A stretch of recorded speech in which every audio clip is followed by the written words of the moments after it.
കൂടുതൽ വാർത്തകളും വീഡിയോകളും കാണാൻ ഈ ചാനൽ സബ്സ്ക്രൈബ് ചെയ്യുക. കൂടെ ബെൽ ബട്ടൺ അമർത്തുക. Please subscribe our channel. നമസ്കാരം. എല്ലാ മാന്യ ജ്യോതിഷ വിശ്വാസികൾക്കും ഈ ഒരു എപ്പിസോഡിലേക്ക് സ്വാഗതം. എല്ലാവരും ആദ്യം വന്നിട്ട് ചില വിഷയങ്ങൾക്ക് വേണ്ടി ചോദിക്കുന്നതാണ് ശാപം. എന്നെ അടുത്ത വീട്ടുകാരങ്ങ് ശപിക്കുകയാണ് സാറേ, ഇതിനെന്താണ് ചെയ്യുക? അല്ല എൻ്റെ ബന്ധുക്കൾ എന്നെ ശപിക്കുകയാണ് സാറേ, ഇതിനെന്താ ചെയ്യുക? അല്ല എൻ്റെ പ്രായമുള്ള മുത്തശ്ശി എന്നെ ശപിക്കുകയാണ് സാറേ, എന്ത് ചെയ്യുക? ഈ ശാപം കൊണ്ട് എന്തിലേക്ക് ഒരു വിവാഹ സംബന്ധമായിട്ടുള്ള വിഷയങ്ങളോ, ഇത് ശാപം ഏറ്റവും കൂടുതലേക്ക് പെൺകുട്ടികൾ കാണുന്നതാണ് എനിക്ക് തോന്നുന്നത്. അതുപോലെ പുരുഷന്മാർക്ക് കേൾക്കും. കൊച്ചുകുട്ടികളായിട്ടുള്ള പുരുഷന്മാർ എന്തെങ്കിലും വികൃതിയോ മറ്റു കാര്യങ്ങളോ സ്കൂളിൽ പഠിക്കുന്നോ പ്ലസ് ടു പഠിക്കുന്നതൊക്കെ പിള്ളേർ ഓരോ കാര്യങ്ങൾ ചെയ്ത് കഴിയുമ്പോൾ അവരെ ശപിക്കും, സ്വന്തം അമ്മ പോലും ശപിച്ചു പോകും. പക്ഷെ ചില സമയത്ത് ശാപാറം പറ്റുന്ന പോലെ അത് ശ്രദ്ധിച്ചോണം. അത് ഏക്കും സംശയമില്ലാത്ത കാര്യമാണ്.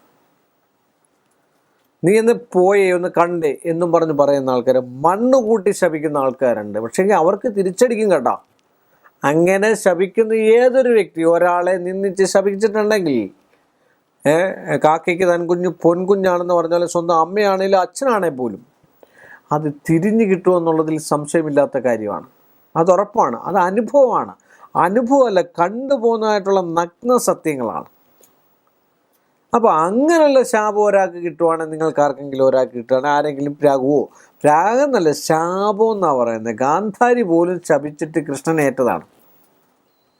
കൃഷ്ണൻ മഹാവില്ലനായിരുന്നു. മഹാവില്ലനല്ല, മഹാപ്രതിഭയായിരുന്നു. എല്ലാ ഈശ്വരൻ്റെ തത്തുല്യമെന്നല്ല, ഈശ്വരനേക്കാൾ മാനുഷികമായിട്ടുള്ള ജന്മത്തിൽ നിന്നും ജീവിച്ചിരുന്നതായിട്ടുള്ള ശ്രീകൃഷ്ണന് പോലും ഗാന്ധാരി ശപിച്ചപ്പോൾ 106 മാസമേ വാണുള്ളൂ. എൻ്റെ കുട്ടികളെ തമ്മിൽ അടുപ്പിച്ചതുകൊണ്ട് നീ 106 മാസമേ വാണത്തുള്ളൂ. കട്ടാളൻ്റെ അമ്മനാൽ നീ ദേഹം അത് വിഗതം ആക്കുമെന്നത് സത്യമാണെന്ന് പറഞ്ഞ ആളിന് പോലും സംഭവിച്ചിട്ടുണ്ട്. അപ്പോൾ നമുക്ക് അതിൻ്റെ പരിഹാരം എന്താണെന്ന് ചോദിച്ചാൽ, ധർമ്മദൈവത്തിൻ്റെ അടുക്കൽ പരിഹാരം ചെയ്യുകയായിരിക്കും ഏറ്റവും ഉത്തമം.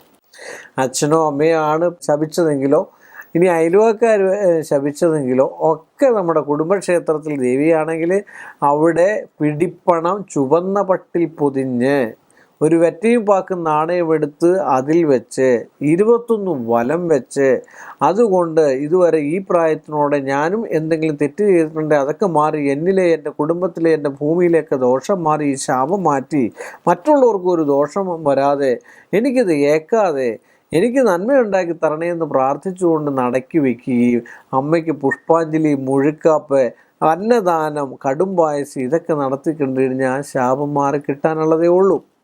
പിന്നെ 2, നേരിട്ട് എന്തെങ്കിലും നമ്മൾ ചെയ്തിട്ടുണ്ടെങ്കിൽ ക്ഷമ ചോദിക്കുവാണെങ്കിൽ ആ ശാപത്തിൻ്റെ കാഠിന്യത്തിൻ്റെ ആക്കം കുറഞ്ഞ് കിട്ടുകയും നന്മയിലേക്ക് സഞ്ചരിക്കാനുള്ള ഒരു യോഗം ഉണ്ടാവുകയും ചെയ്യുമെന്നുള്ളത് പ്രാർത്ഥിച്ചുകൊണ്ടും പറഞ്ഞുകൊണ്ടും ഇനിയും അടുത്ത നല്ലൊരു കാര്യവുമായിട്ട് ഞാൻ അടുത്ത എപ്പിസോഡിൽ കാണുന്നതുവരെ എല്ലാ മാന്യ പ്രേക്ഷകർക്കും എൻ്റെ വിനീതമായ നമസ്കാരം.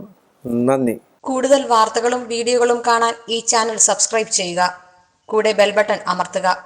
Please subscribe our channel.